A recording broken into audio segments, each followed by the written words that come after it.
যদি কিনা আল্লাহ রাব্বুল আলামিন তৌফিক দান করেন, তাহলে আলোচ্য আয়াত এবং হাদিসের উপরে অল্প সময় কিছু কথাবার্তা বলবো। ওমা তৌফিক ইল্লা বিল্লাহ। দেখেন, ইসলামের ভিতরে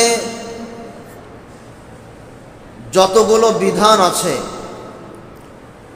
নামাজ, রোজা, হজ, যাকাত, এটার ভিতরে 4টা বিধানকে বলা হয় ইসলামের স্তম্ভ। কি বলা হয়? ইসলামের স্তম্ভ, মানে ইসলামের খুঁটি, ইসলামের পিলার, তাই না?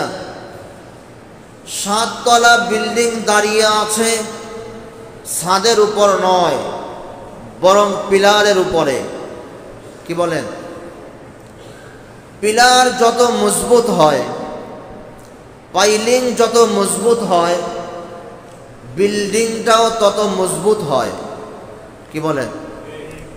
যদি কিনা পাইলিংয়ের ভিতরে ঝামেলা থেকে যায়, যদি পাইলিংয়ের ভিতরে কোনো সমস্যা থেকে যায়, তাহলে কিন্তু পুরো বিল্ডিংটার ভিতরেই সমস্যা থেকে যায়, তাই না? ঠিক ওরকমভাবে ইসলামের ফাউন্ডেশন, ইসলামের ভিত্তি, ইসলামের স্তম্ভ কয়টা? 4টা। 1 নম্বরে ঈমান। 1 নম্বরে কি? ঈমান, কালেমা, নামাজ, হজ, রোজা, যাকাত। 5টা। 4টা ভুল বলছি, 5টা। কয়টা? 5টা। 1 নম্বর হলো কালেমা, ঈমান, নামাজ, রোজা, হজ, যাকাত। 4টাকে বলা হয় ইসলামের স্তম্ভ। যদি কেউ একটাকে মানলো আর একটাকে মানলো না, কি বলেন? একটা মানে আর একটা মানে না, তাহলে বুঝতে হবে তার বিল্ডিংয়ের পিলার দুর্বল। এটা যে কোনো মুহূর্তে ভেঙে চলে জাহান্নামে যেতে পারে। কি বলেন? এজন্য যদি কিনা 4 স্তম্ভ মজবুত হয়, বিল্ডিংও মজবুত হবে। যদি আমার এই 5টা স্তম্ভ মজবুত হয়, যদি কিনা আল্লাহ পাকের এই 5টা খুঁটি ইসলামের বিধানকে আমি আঁকড়ে ধরতে পারি, তাহলে আমার জীবন সফল। আমার জীবন। একটা হাদিস বলবো। আহা, আল্লাহ নবী, বিশ্ব নবী, রাহমাতুল লিল আলামিন, জনাবে মুহাম্মদুর রাসূলুল্লাহ সাল্লাল্লাহু আলাইহি ওয়াসাল্লাম মজলিসের ভিতরে বসা আছেন। গ্রাম থেকে একজন গ্রাম্য ব্যক্তি এসে বলছে, তোমাদের ভিতরে মুহাম্মদকে, তোমাদের ভিতরে মুহাম্মদকে। কারণ হলো, নবীজি যখন সবাইকে নিয়ে বসতেন, নবীকে বসাবার জন্য ভিন্ন কোনো সিংহাসন ছিল না, নবীকে বসাবার জন্য ভিন্ন কোনো চেয়ার ছিল না। নবী যখন সবার সঙ্গে বসতেন, সবার সাথে মিল তাল দিয়ে বসে পড়তেন। এজন্য গ্রাম্য লোকটা এসে বলে, শুনেছি নতুন একজন নবীর আবির্ভাব হয়েছে। বাবার নাম আব্দুল্লাহ, দাদার নাম আব্দুল মুতালেব, তার নাম মুহাম্মদ। এই তোমাদের ভিতরে মুহাম্মদকে বলো। গ্রামের মানুষ, সরল সোজা মানুষ, কিভাবে প্রশ্ন করতে হয় সেটাও জানে না, মজলিসের ভিতরে কিভাবে কথা বলতে হয় সেটাও জানে না। গ্রামের মানুষ, নবীজি বলেন, নবীজিও বুঝতে পেরেছেন লোকটার গ্রাম্য মানুষ, চাষাবাসা মানুষ, শিক্ষাগত যোগ্যতা নাই, প্রশ্ন করার স্টাইল জানে না। এবার নবীজি বললেন, এই শুনো, আমি মুহাম্মদ, সুবহানাল্লাহ বলেন, আমি মুহাম্মদুর রাসূলুল্লাহ। এবার ওই গ্রাম্য লোকটা ঘুরে এসে নবীজির পায়ের সঙ্গে পা লাগিয়ে, নবীজির রানের সঙ্গে রান লাগিয়ে একদম বসে পড়েছে। মনে হয় কেমন যেন নবীজির অনেক বাল্য বন্ধু, নবীকে অনেক আগ থেকে চিনে। এবার নবীকে বলে, তুমি কি মুহাম্মদ? তুমি বলে নবী। বলে হ্যাঁ আমি মুহাম্মদ, আমি নবী। বলে আমার তোমার কাছে কয়েকটা প্রশ্ন আছে। নবীজি বলেন ঠিক আছে বলেন। নবীজি বলেন ইসলাম কি?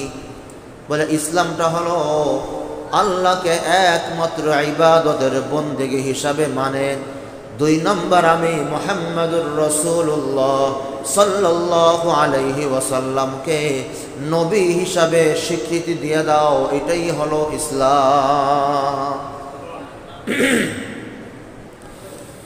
এবার গ্রামের সরল মানুষটা বলে শুনেন মুহাম্মদ নবীজি, আমরা গ্রামের মানুষ, চাষাবাসা মানুষ, এত লম্বা চূড়া আমল করতে পারবো না, লম্বা লম্বা নামাজ পড়তে পারবো না, বড় বড় দান খয়রাত করতে পারবো না, কারণ গরিব মানুষ, লম্বা বন্দেগী করতে পারবো না কারণ সময় নেই। আমাকে ছোট্ট একটা আমল দিয়ে দেন, যেই আমলটা যদি আমি নিয়মিত করতে থাকি যেন আল্লাহ পাক আমাকে জাহান্নাম থেকে মুক্তি দিয়ে জান্নাত দিয়ে দেয়। এবার আপনাদেরকে জিজ্ঞাসা করতে চাই, ছোট্ট আমলের দরকার আমাদের আছে না নাই? এই আমল জানার দরকার আমাদের আছে না নাই? গ্রামের লোকটা বলল নবীজি আমাকে ছোট একটা আমল দিয়া দেন, যে আমলটা করতেও ছোট এবং সহজ একটা আমল আপনি আমাকে দিয়ে দেন, যে আমলটার বিনিময়ে আমি জান্নাতে যেতে পারি। এবার নবীজি বললেন শুনো, 1 নম্বরে তুমি ঈমান আনো, ঈমান আনলাম। 2 নম্বরে নামাজ আদায় করবা, 3 নম্বরে যাকাত আদায় করবা, 4 নম্বরে হজ ফরজ হলে হজ আদায় করবা, 5 নম্বরে এই রমজান মাসের রোজা রাখবা। এবার ওই গ্রামের সাহাবী বলে নবী এই 5টা আমল করলেই হবে? নবীজি বলে হ্যাঁ এই 5টা আমল করলেই হবে। এবার ওই গ্রামের মানুষটা বলে আপনার রবের কসম খেয়ে বললাম ও মুহাম্মদ, আমি জীবনে আমার জীবন থাকতে এই 5টা আমলকে আমি বাদ দিব না, এই 5টা আমল আমি কন্টিনিউ চালিয়ে যাব। নবীজি আমি গেলাম, আসসালামু আলাইকুম। এখনো ওই গ্রামের সাহাবী মদিনা থেকে এখনো বের হয়নি।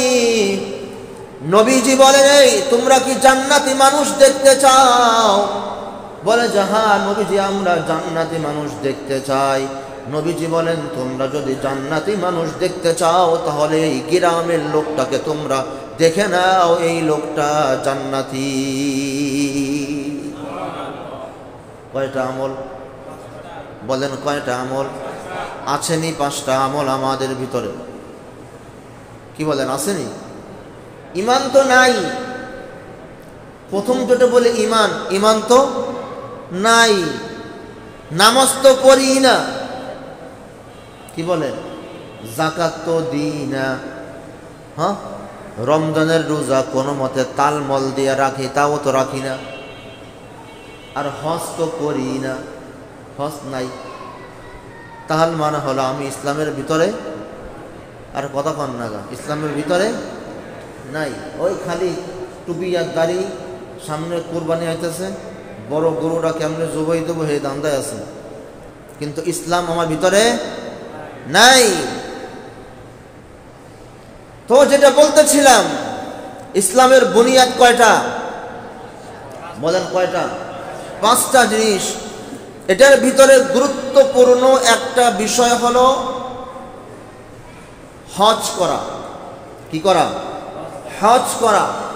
কারণ নবীজি বলেছেন যার উপরে হজ ফরজ হলো আর সে হজ করলো না, নবীজি বলেন সে ইহুদি হয়ে মৃত্যুবরণ করুক, খ্রিস্টান হয়ে মৃত্যুবরণ করুক, নাসারা হয়ে মৃত্যুবরণ করুক, যেভাবে মনে চায় সেভাবে মরুক, এটা আমি নবীর দেখার কোনো বিষয় না। অর্থাৎ যার উপরে হজ ফরজ হলো আর সে হজ করলো না, সম্ভাবনা আছে সে ইহুদি হয়ে মরবে, সম্ভাবনা আছে সে খ্রিস্টান হয়ে মৃত্যুবরণ করবে, সম্ভাবনা আছে আছে, সে হিন্দু হয়ে মৃত্যুবরণ করবে, খ্রিস্টান হয়ে মৃত্যুবরণ করবে, মুসলমান হয়ে সে মৃত্যুবরণ করতে পারবে। হতে পারে বড় দাড়িওয়ালা, হতে পারে বড় পাগড়িওয়ালা, হতে পারে বহু দানবীর, হতে পারে এই, হতে পারে সেই, কিন্তু তার উপরে হজ ফরজ, সে হজ করলো না, তার মৃত্যু নিয়ে ঝামেলা আছে। কথা বলে। এজন্য আল্লাহ রাব্বুল আলামিন বলেছেন, ইন্না আউওয়ালা বাইতিন উদিআ লিন-নাসি লাল্লাযী বিবাক্কাতা মুবারাকা লাল্লাযী বিবাক্কাতা মুবারাকাও ওয়া হুদাল লিল আলামিন ফীহি আয়াতুম বাইনাতুম مقام إبراهيم ومن دخله كان آمنا ولله على الناس حج البيت من استطاع إليه سبيلا ومن كفر فإن الله غني عن العالمين আমার আল্লাহ রাব্বুল আলামিন বলেন, ইন্না আউওয়ালা বাইতিন উদিআ লিন-নাস লাল্লাযী বিবাক্কাতা মুবারাকাও ওয়া হুদাল লিল আলামিন। ইন্না আউওয়ালা বাইতিন উদিআ লিন-নাস, পৃথিবীতে যত বাড়ি আছে, যত ঘর আছে, পৃথিবীর রাজা বাদশাদের যত ঘর বাড়ি আছে, পৃথিবীতে গরিবদের যত ঘর বাড়ি আছে, সব থেকে দামি এবং সর্বপ্রথম ঘর হলো ইন্না আউওয়ালা বাইত, আমি আল্লাহর ঘর বাইতুল্লাহ। তার মানে হলো পৃথিবীতে সর্বপ্রথম যেই ঘরটা নির্মাণ করা হয়েছে, যেই ঘরটা বানানো হয়েছে, সর্বপ্রথম সেই ঘরের নাম হলো বাইতুল্লাহ। উদিআ লিন-নাস, এটাকে বানানো হয়েছে মানব জাতির কল্যাণের জন্য। লাল্লাযী বিবাক্কাতা মুবারাকা ওয়া হুদাল লিল আলামিন, যার পূর্বকার নাম ছিল হলো বাক্কা।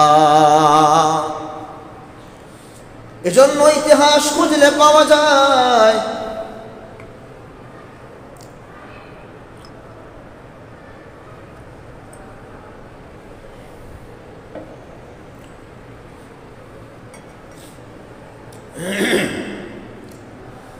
এজন্য ইতিহাস খুঁজলে পাওয়া যায় পুরো পৃথিবীটা এক সময় পানি ছিল, পানি। যারা ভূগোল নিয়ে মোটামুটি পড়াশোনা করেছেন তারা বিষয়টা বুঝবেন। সারা পৃথিবীটা এক সময় পানি ছিল, কোনো মাটি ছিল না, ঘর বাড়ি তো থাকার কোনো প্রশ্নই আসে না। সারা পৃথিবীটা শুধু পানি আর পানি। আল্লাহ রাব্বুল আলামিন পানির ঢেউয়ে ঢেউয়ে ঢেউ ঢেউ ফেনা তৈরি করলেন। এই ফেনা থেকে মাটি হয়েছে। সর্বপ্রথম যেই মাটিটা পৃথিবীতে সৃষ্টি হয়েছে ওটা হলো বাইতুল্লাহর ভিতরে যেই মাটিটা আছে, ওই মাটিটা হলো সর্বপ্রথম মাটি। আর আল্লাহ রাব্বুল আলামিন সর্বপ্রথম মাটির ভিতরেই আল্লাহ পাক বাইতুল্লাহ শরীফকে নির্মাণ করেছে। এজন্যই এটাকে বলা হয় ইন্না আউওয়ালা বাইত, প্রথম ঘর। কি ঘর? এজন্যই বলা হয় এটাকে প্রথম ঘর। এই বাইতুল্লাহ হওয়ার আগে পৃথিবীতে কোনো ঘর হয়নি, বসবাসের জন্য পৃথিবীতে কোনো ঘর হয়নি, ইবাদত বন্দেগীর জন্য পৃথিবীতে কোনো ঘর হয়নি, পৃথিবীতে কোনো মসজিদ হয়নি, পৃথিবীতে কোনো মাদ্রাসা হয়নি, গির্জা মন্দির তো হওয়ার কোনো প্রশ্নই আসে না। মানুষের বসবাসের জন্য ঘরের ভিতরে প্রথম ঘর হলো বাইতুল্লাহ। ইবাদত বন্দেগী করার জন্য সর্বশ্রেষ্ঠ এবং প্রথম ঘর হলো বাইতুল্লাহ। লাল্লাযী বিবাক্কাতা মুবারাকা ওয়া হুদাল লিল আলামিন, যার পূর্বকার নাম ছিল বাইতুল্লাহ মক্কা, আর আমি আল্লাহ রব্বুল আলামিন এই ঘরটাকে নির্মাণ করেছি মানুষ জাতির ইবাদত বন্দেগী করার জন্য। ফীহি আয়াতুম বাইয়িনাতুম মাকামু ইব্রাহিম। এবার আল্লাহ রব্বুল আলামিন এই ঘরে আরো কতগুলো পরিচয় দান করেছেন। আল্লাহ পাক বলেন ফীহি আয়াতুম বাইয়িনাতুম মাকামু ইব্রাহিম। ফীহি আয়াত, এটার ভিতরে আল্লাহ রব্বুল আলামিনের অনেক নিদর্শন আছে, অনেক আশ্চর্য জিনিস আছে। এটার ভিতরে একটা হলো মাকাম ইব্রাহিম, ইব্রাহিম আলাইহিস সালাতু ওয়াস সালামের পায়ের ছাপ আছে না নাই? হ্যাঁ। 2 নম্বর আছে হাজরে আসওয়াদ, যেই পাথরটাকে আল্লাহ রব্বুল আলামিন জান্নাত থেকে পাঠিয়েছেন। এটা একটা নিদর্শন মাকাম ইব্রাহিম নিদর্শন। ফীহি আয়াত, জমজমের কূপ এটা নিদর্শন। আরো বহুত নিদর্শন আছে, বলার সময় নেই। ফীহি আয়াতুম বাইয়িনাতুম মাকামু ইব্রাহিম ওয়ামান দাখালাহু কানা আমিনা ওয়ামান দাখালাহু কানা আমিনা। যে ব্যক্তি এটার ভিতরে প্রবেশ করবে আল্লাহ রব্বুল আলামিন তাকে নিরাপত্তা দান করে দিবে। ওয়ামান দাখালাহু কানা আমিনা, দুনিয়ার নিরাপত্তার স্থান হেরেম শরীফ, আখিরাতের নিরাপত্তার জন্য হেরেম শরীফ। আগে একটা বলে আখিরাতের নিরাপত্তা কেমন? যদি কিনা কেউ বাইতুল্লাহর ভিতরে নামাজের জন্য ঢুকে, হজের জন্য ঢুকে, উমরার জন্য ঢুকে, আল্লাহ রব্বুল আলামিন বলেন তার জিন্দেগির সমস্ত গুনাহকে মাফ করে দেওয়া হবে। তার মানে হলো এই ব্যক্তিটা জাহান্নাম থেকে নিরাপদ হয়ে যাবে, কবরের আযাব থেকে নিরাপত্তা হয়ে যাবে, মৃত্যুর যন্ত্রণা থেকে নিরাপত্তা লাভ করবে। আখিরাতের নিরাপত্তা, দুনিয়ার নিরাপত্তা হলো ওয়ামান দাখালাহু কানা আমিনা। যদি কেউ এটার ভিতরে প্রবেশ করে আপনার জানের শত্রুকেও বাইতুল্লাহর ভিতরে মারার কোনো অধিকার নাই। কি বলেন? আপনার সঙ্গে যুদ্ধ, আপনার সঙ্গে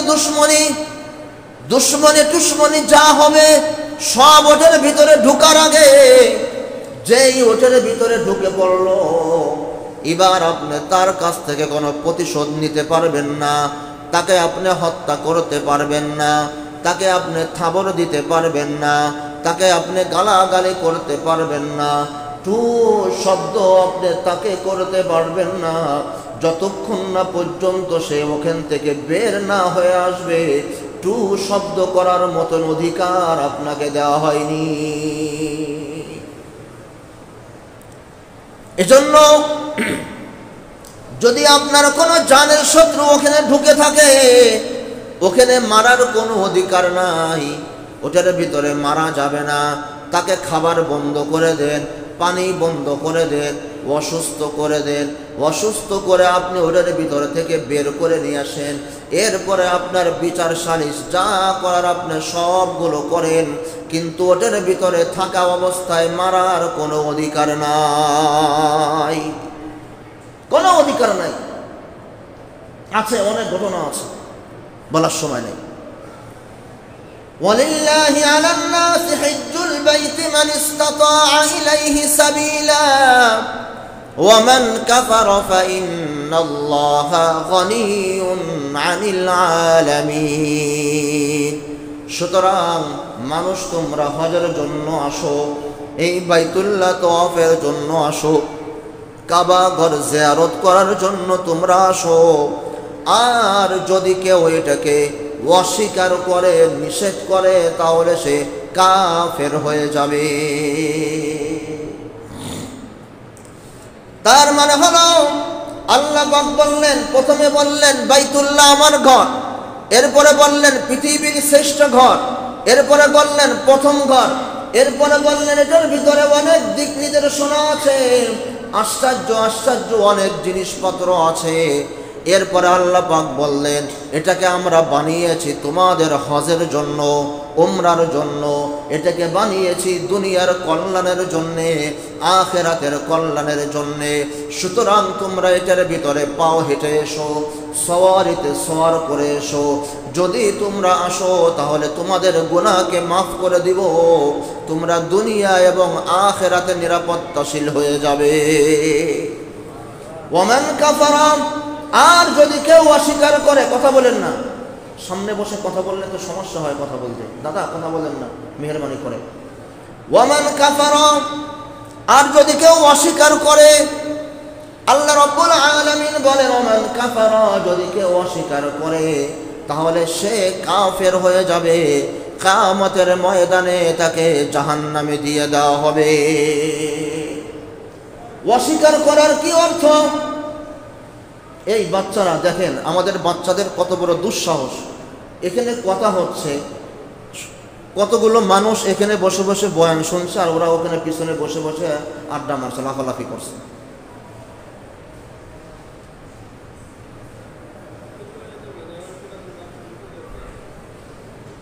তোমরা উপরে চলে যাও। উসমান ভাই কই, আপনি একটু দেখেন তো, মেনটেন করেন তো এখানে এগুলো।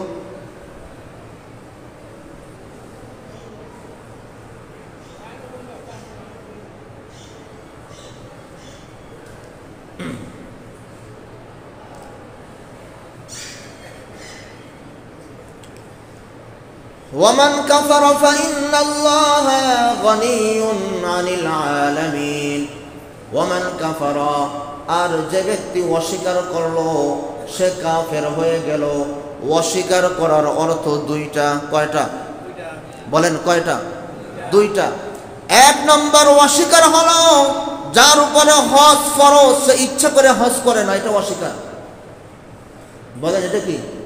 এটা সব থেকে বড় অস্বীকার।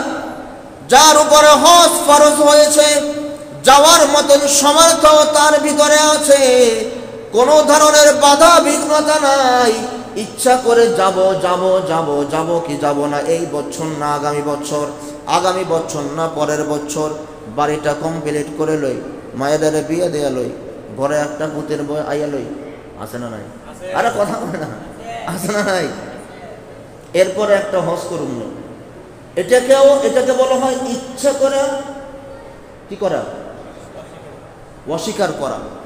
অস্বীকার শুধু এই না যে হজ মানি না, এটাও অস্বীকার যে আমার এই মুহূর্তে হজ করার সামর্থ্য আছে, কিন্তু আমি ইচ্ছা করে করে হেলায় হেলায় করে করে আমি দিন তারিখ চেঞ্জ করছি, এটাও অস্বীকার। আর নবীজি বলেছেন যদি কেউ হজ না করে, যার উপরে হজ ফরজ হলো আর সে হজ করলো না, নবীজি বলেন সে ইহুদি হয়ে মৃত্যুবরণ করুক, খ্রিস্টান হয়ে মৃত্যুবরণ করুক, এই হয়ে মৃত্যুবরণ করুক, সেটা আমি আল্লাহর নবীর দেখার কোনো বিষয় না। একটা জিনিস আমাদের বুঝতে হবে, হজ করা ফরজ, উমরা করা ফরজ না। হজ করা কি ফরজ? যার উপরে হজ ফরজ হয়েছে তাকে হজই করতে হবে। হজের পরিবর্তে উমরা করলে জিন্দিগিতেও আদায় হবে না। বাতের খুদা কি দিন একটাই আছে না, পরবাদ, আরে কন্যা, বাতের খুদা কি আর পানি দিয়ে যায়নি? হ্যাঁ, মামা কন, খালা কন, ফুফু কন, মার মতন না, আম কন, লিচু কন, বাতের মতো। বুঝলেন না? মানে বাঙালি মানুষ যতই রুটি খাওয়ান, এক লোকমা ভাত গালে না দিলে পেটটা শান্তি। আরে বুঝলেন না মানে আমার কথা? ঠিক ওরকম ভাবে এই এতগুলো মুরব্বীরা তুমি ডাঙ্গাই আসলা কেন? ব্যাধি হয়েছে না কও? এরকম আর কখনো করবো না, মন থাকবো। কতগুলো মুরব্বী বেড়াত, কেউ তোমার দাদার বয়সে, বাপের বয়সে, এখন ডাঙ্গাই যে আইলা, গুনাহ হয়েছে না? সামনের কাতারে বইলে সব আছে না নাই? কথা কর না, সব আছে না নাই? দেখো সামনের কাতারে সব শুনে মুরব্বীকে ডাঙ্গায় ডাঙ্গায় সামনে আসলাম, গুনাহ হইলো না সব হইলো? এটা কইতে আবার ভয় লাগে না, গুনাহ হইলো না সব হইলো? ভয়তে আবার বুকে স্যাপ দেয়। আল্লাহ পাক আমাদেরকে বুঝার তৌফিক দান করুক। ভাই দোষ আমাদের, কেন জানেন? আমরা হলো সামনে ফাঁকা জায়গা রাখি, তো যারা পিছন থেকে আসে তারা দেখে সামনে তো ফাঁকা জায়গা আছে, আমি ডেঙ্গায় ডুঙ্গে যাই। নবীজি বলেছেন ওই ব্যক্তির উপর লানত যে 3-4 জন মানুষ বসে বসে মিটিং করছে, কোনো আলাপ আলোচনা করছে, অনুমতি না নিয়ে তাদের মাঝখানে বসে পড়ে, তার উপরে লানত।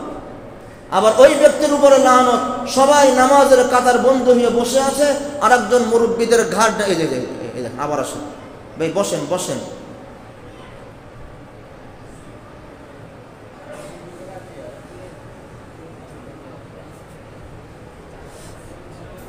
যান যান, আসতেছে তো যান, উঠেন যান, যান পিছনে গিয়ে শুনেন কি বলে।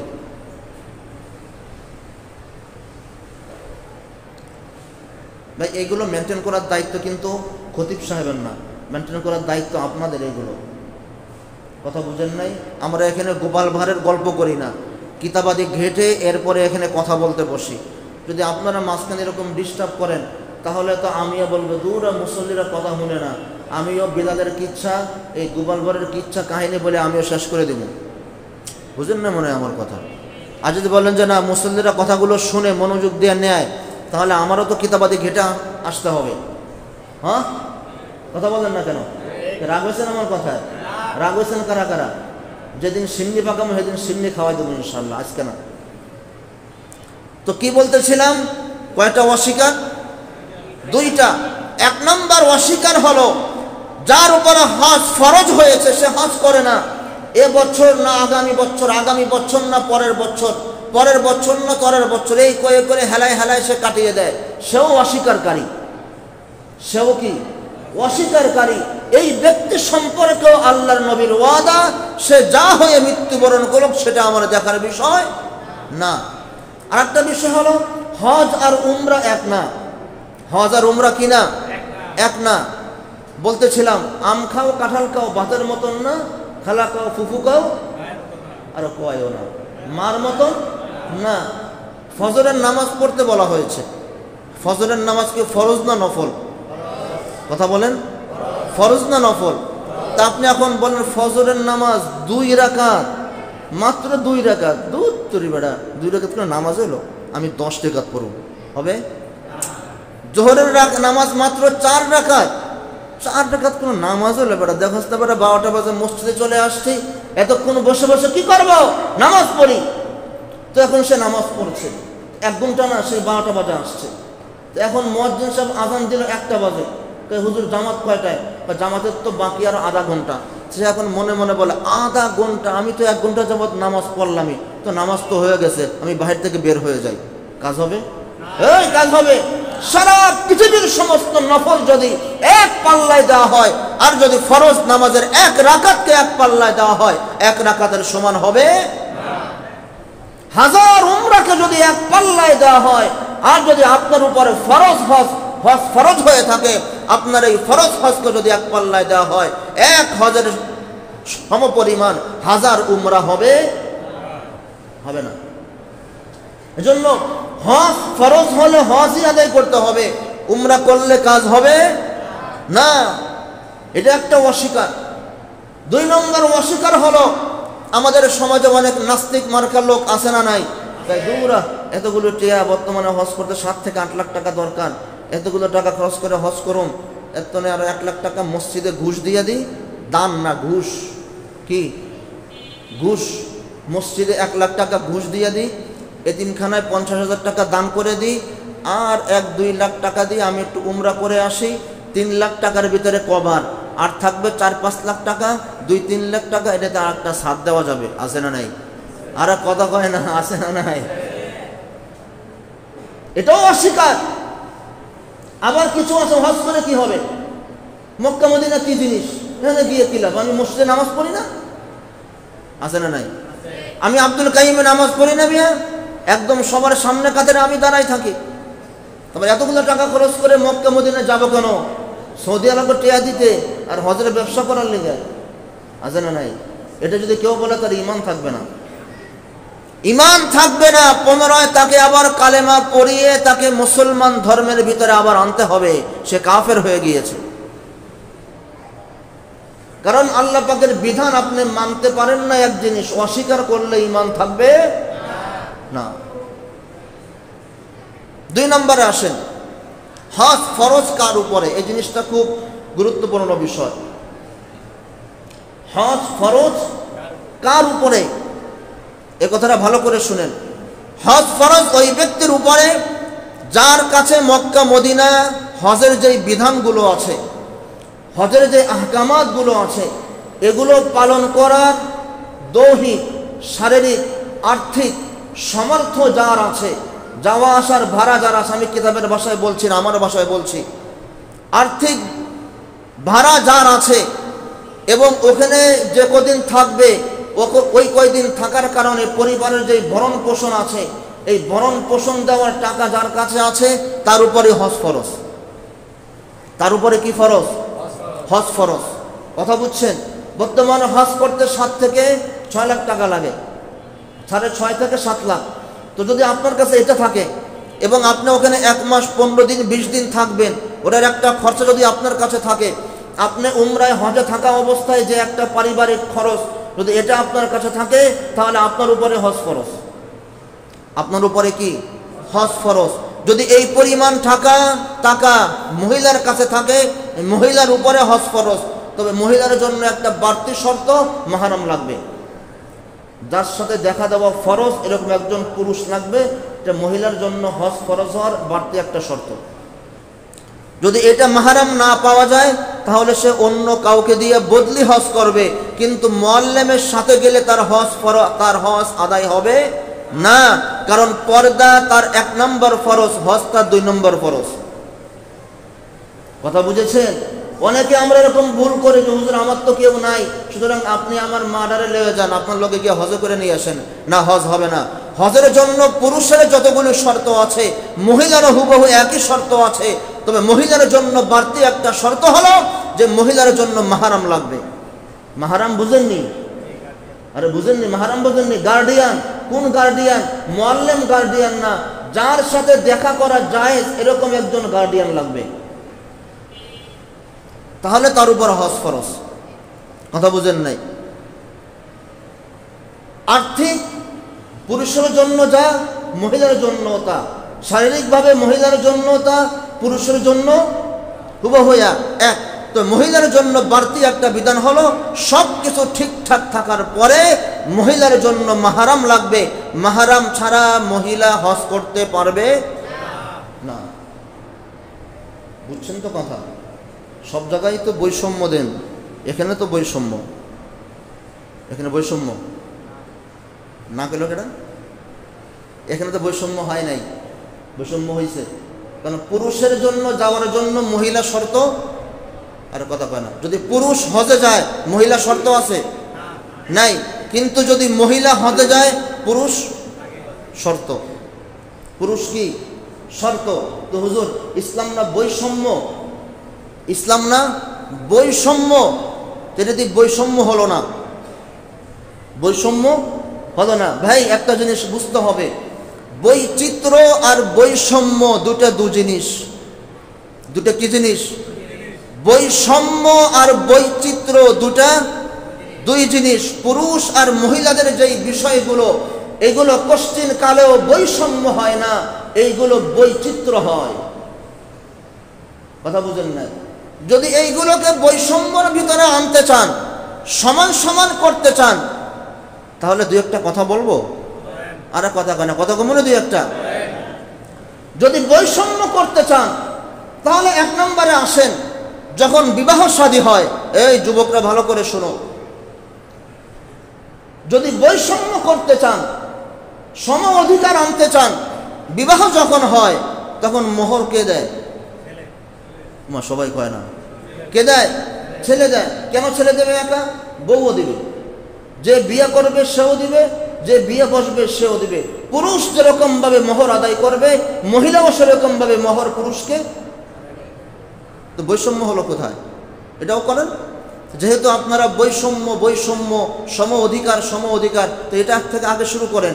পুরুষ যেরকম মোহর দিবে, মহিলাও সেরকম ভাবে মোহর দিবে, তাহলে বুঝবো যে বৈষম্য হলো।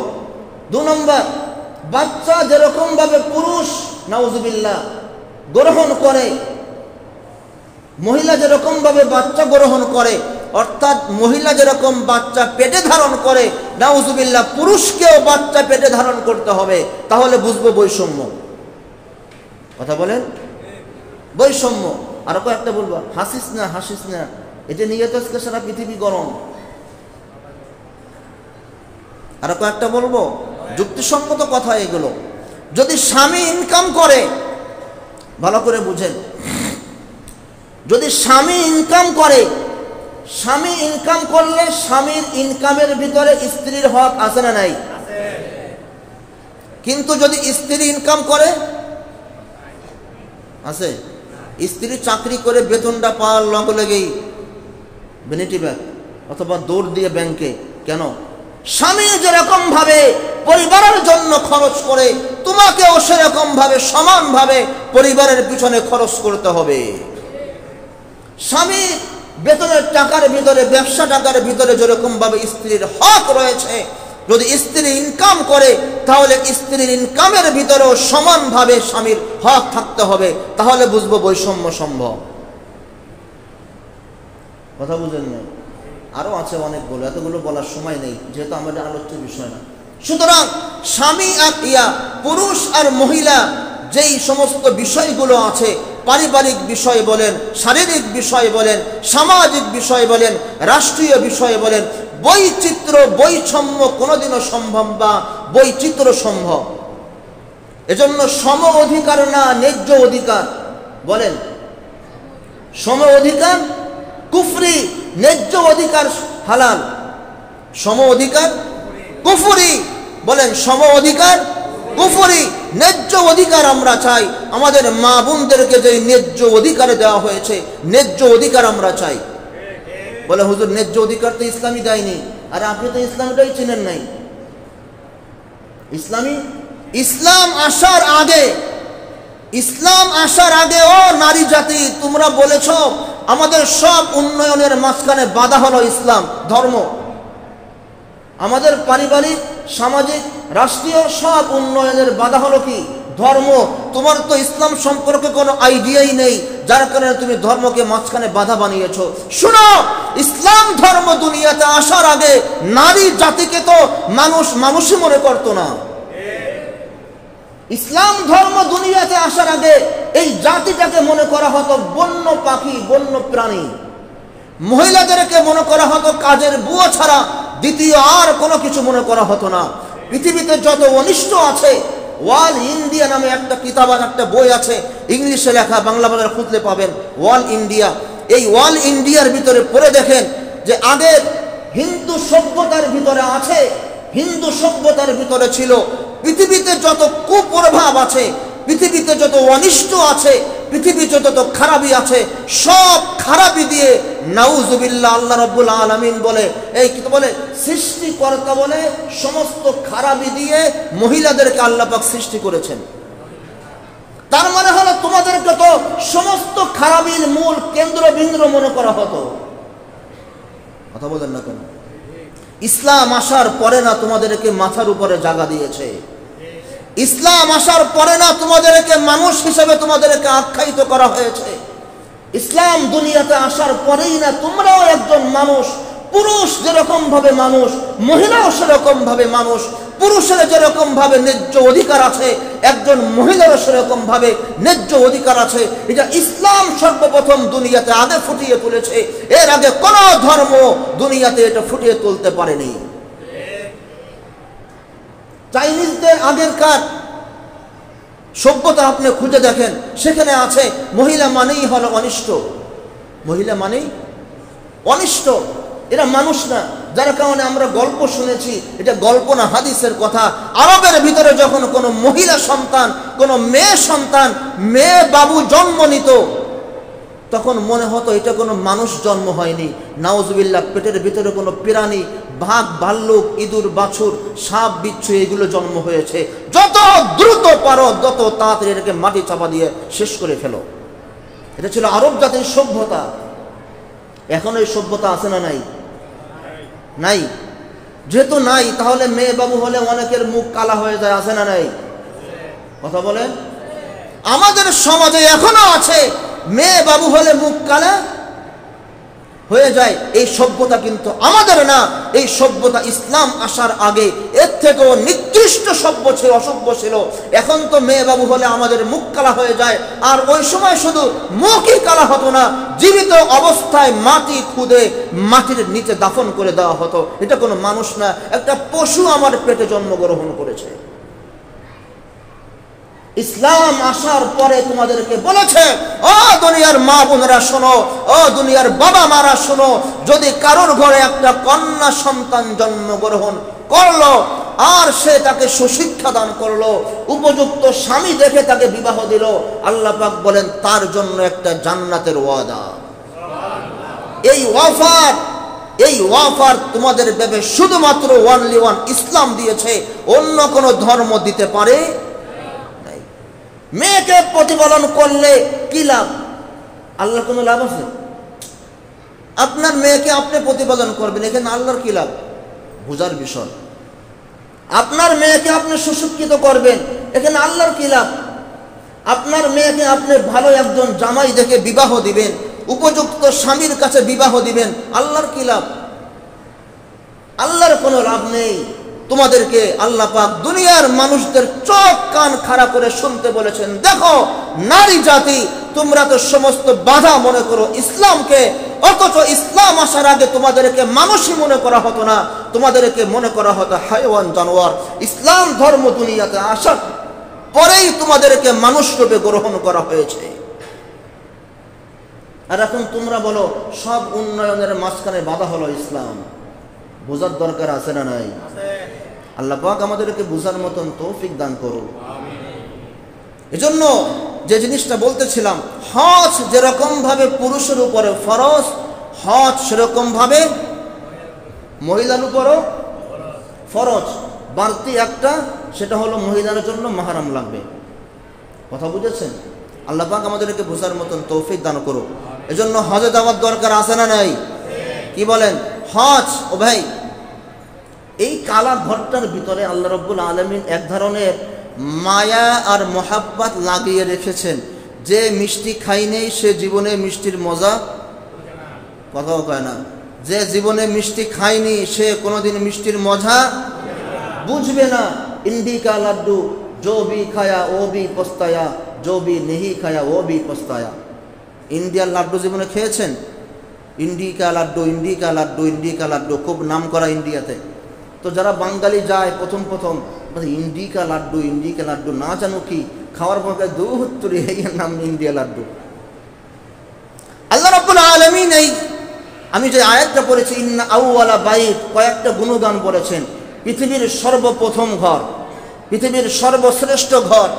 এই ঘরের ভিতরে অনেক দিক নির্দেশনা আছে, আল্লাহ পাকের অনেক অলৌকিক বিষয় এই ঘরের ভিতরে আছে। মাকামে ইব্রাহিম সেখানে আছে, হজরে আসওয়াদ সেখানে আছে, আবে জমজম সেখানে আছে। হ্যাঁ, পৃথিবীতে যত এই আয়াতের ভিতরে একটা ব্যাখ্যা আসছে এরকম, মা সন্তানকে ভালোবাসে। কি করে বুঝেন? সূক্ষ্ম বিষয় এটা, মা সন্তানকে ভালোবাসা। আচ্ছা, এই যে ভালোবাসাটা, এই ভালোবাসাটা আপনি কোথায় পেলেন? সূক্ষ্মভাবে বুঝবেন। মা সন্তানের ভিতরে যে একটা বন্ধন, এই বন্ধনটা আপনি কোথায় পেয়েছেন? আপনার গায়ের জামাটা মার্কেট থেকে কিনে এনেছেন, সন্তানের গায়ে যে জামাটা, এই জামাটা মার্কেট থেকে কিনে এনেছেন, মার্কেটে কিনতে পাওয়া যায়। আপনার সন্তানের চোখে কাজল লাগিয়েছেন, ক্রিম লাগিয়েছেন, মার্কেটে পাওয়া যায়। কিন্তু দুঃখের বিষয় হলো, মা আর সন্তানের ভিতরে যে মায়ার বন্ধন, এটা আপনি কোত্থেকে ক্রয় করলেন? কথা বলেন। স্বামী আর স্ত্রীর ভিতরে যে বন্ধনটা, এটা আপনি কোত্থেকে ক্রয় করলেন? বলেন। লেহেঙ্গা তো পাওয়া যায় কোথায়? তো বলে বসুন্ধরা মার্কেটে। শাড়ি পাওয়া যায় বসুন্ধরা মার্কেটে, গহনা পাওয়া যায় সেখানে ওখানে। বাংলাদেশের মার্কেটিংয়ে হয় না, সিঙ্গাপুর যেতে হয়, ইন্ডিয়া যেতে হয়, এখানে যেতে হয়, সেখানে যেতে হয়। সব কিছু কিনতে পাওয়া যায়। স্বামী আর স্ত্রীর ভিতরে যে একটা মায়ার বন্ধন, এই বন্ধনটা আপনি কোন মার্কেট থেকে কিনলেন? কথা বলেন। এবার এই বন্ধনটা কোত্থেকে এসেছে? সন্তান দিব? ওমা কথা বলে না, দিবনি সন্তান? ঘুমাননি আপনারা? খিচুড়ি আছে, আজকে না, আর একদিন ইনশাল্লাহ। বন্ধনটা কোত্থেকে এসলো? হাদিসের ভিতরে এসেছে, পৃথিবীতে যত মায়া মোহাব্বত, পৃথিবীতে যত ভালোবাসা, পৃথিবীতে যত রহমত বরকত, যত খায়রাত, সবগুলো আল্লাহ রাব্বুল আলামিন আসমান থেকে আগে ওই বাইতুল্লাহ কালো ঘরটার উপরে ফেলেন। সুবহানাল্লাহ বলেন। ওখান থেকে পুরো পৃথিবীর ভিতরে ভাগ হয়ে যায়। আপনার মা আপনাকে যেই ভালোবাসে, ওই ভালোবাসাটা কিন্তু আল্লাহ পাকের পক্ষ থেকে এসেছে। কথা বলেন। আল্লাহ পাকের পক্ষ থেকে আসলো কিভাবে? ডাইরেক্ট তো আল্লাহ পাক আপনাকে দেন নাই। আল্লাহ পাক আগে দিয়েছেন, বাইতুল্লাহ ছাদের উপরে ফেলেছেন। ওখান থেকে পুরো পৃথিবীতে ভাগ হয়ে হয়ে ওই এক ছোটা সামান্য জাররা পরিমাণ মায়া মোহাব্বত ভালোবাসা প্রেম আপনার মার ভিতরে ঢুকে দিয়েছে, যার কারণে আপনার মা আপনাকে ভালোবাসে। বলে ছেলেটা কালো, লুলা।